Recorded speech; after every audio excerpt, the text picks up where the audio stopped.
पांडुरंगाची नगरी असलेल्या पंढरपुरातून आता एक धक्कादायक बातमी समोर आली आहे। भाविकांचं श्रद्धास्थान असलेल्या चंद्रभागेत मैला मिश्रित पाणी सोडलं जात आहे आणि त्यामुळे भाविकांसह नदीकाठच्या हजारो नागरिकांचं आरोग्य अक्षरशः धोक्यात आलंय। तर चंद्रभागेचं पावित्र्य धोक्यात आलेलं आहे। हे घाण पाणी गोपाळपूर इथून सोडलं जात असल्याची माहिती सध्या समोर येते। दरम्यान या संदर्भातला सविस्तर आढावा घेतलेला आहे आमचे प्रतिनिधी भारत नागणे यांनी।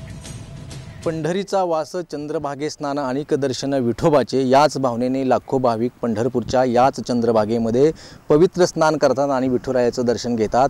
मात्र पंढरपूर शहरातील सांडपाणी असेल, मैला मिश्रित पाणी असेल, हेच पाणी आता चंद्रभागेच्या पात्रात सोडले जात असल्याची धक्कादायक बाब आता समोर आलेली आहे। आपण बघतो की हे चंद्रभागेचं पात्र आहे, स्वच्छ पाण्यामध्ये भाविक स्नान करतात, पवित्र मानले जातात। दक्षिण काशी म्हणून पंढरपूरला अनेक भाविक येतात आणि या चंद्रभागेमध्ये स्नान करतात। मात्र पंढरपूर शहरातील जे मैला मिश्रित पाणी आहे, गटाराचं पाणी आहे, तेच पाणी या ठिकाणी सोडलं जात असल्याची बाब आता आपण पाहतो आहे। हे गोपाळपूर भागातून येणारं, पंढरपूर शहरातून येणारं मैला मिश्रित पाणी अक्षरशः या चंद्रभागेमध्ये सोडलं जातं। चंद्रभागेला गटार गंगेचं स्वरूप आल्याचं आपण पाहतो आहे।